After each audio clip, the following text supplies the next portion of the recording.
They're making us smaller by dividing us into smaller and smaller groups. And they sell to you that we should get into these smaller groups because we'll be more comfortable. Welcome back to America Decides. While launching his White House bid last night, former New Jersey Governor Chris Christie took aim at leaders of both political parties, accusing them of dividing us. Meanwhile, the bipartisan political group No Labels has openly called for a 2024 unity ticket. One of the names being floated is West Virginia Democratic Senator Joe Manchin, who hasn't shied away from open 2024 speculation.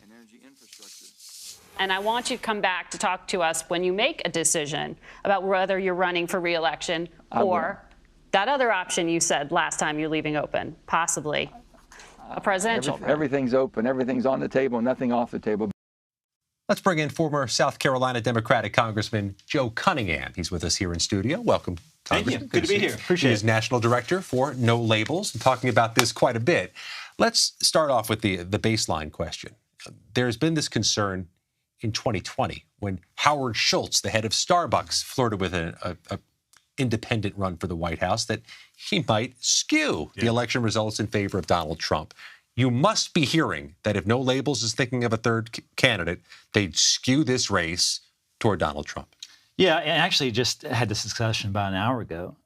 It's a different time right now. You know, I voted for President Biden in 2020. I also voted to impeach Trump when I was in Congress. But I feel like we're in a different time right now where we have, we're coming down the pathway of having two presumptive nominees who are so deeply unpopular in this country right now. And at the same time, you have about half of Americans who are identifying as independent. And 59% of Americans, according to our polls, are open to a moderate unity ticket.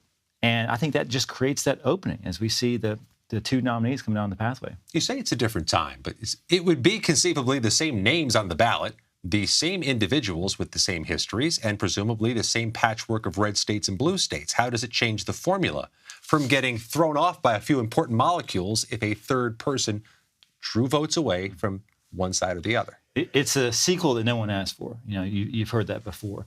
And the last poll that I saw showed, Biden trailing Trump by 6 points. And what I've learned and experienced firsthand is Donald Trump usually runs ahead of the polls. And so whatever those polls are, unless Biden is leading that. So it's one of the reasons that pulled me into this and doing this, because I don't want to see President Trump back in the White House. And I'm not confident that Biden can beat him.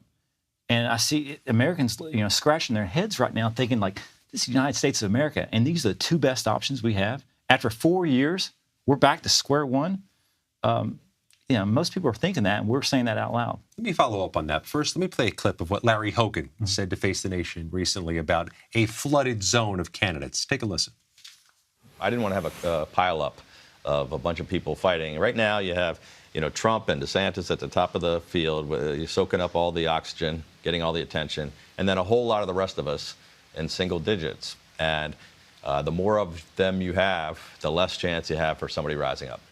Making unequivocal the argument, you have more candidates, the more you increase Donald Trump's odds because he has what is deemed to be a foundational support that is impenetrable. Wouldn't the same hold true in a general election? Well, look, I think it appears that the more and more Republican candidates that jump in, the more they're auditioning for vice president, right?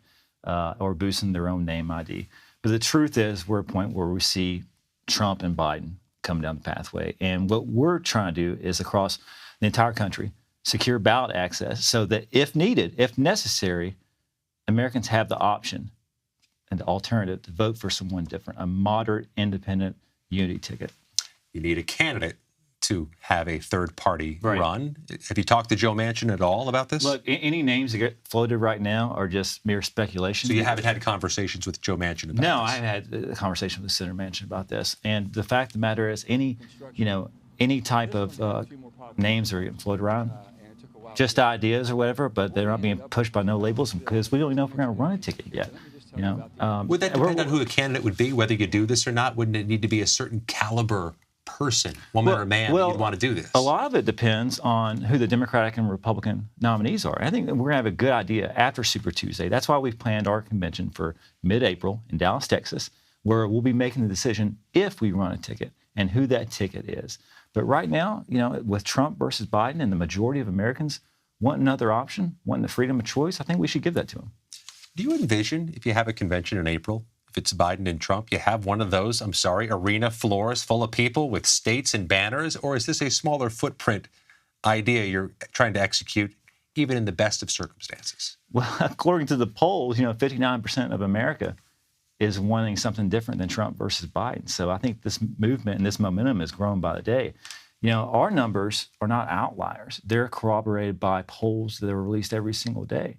And so I hear that drumbeat get louder and louder and louder as the weeks go by, days go by, and people look at President Biden and Trump, just barreling down toward their respective nominations. And America is craving something different. Do you have the ability to touch the issue of abortion in a no-labels world? Because it's hard to find a third pathway on an issue that divisive.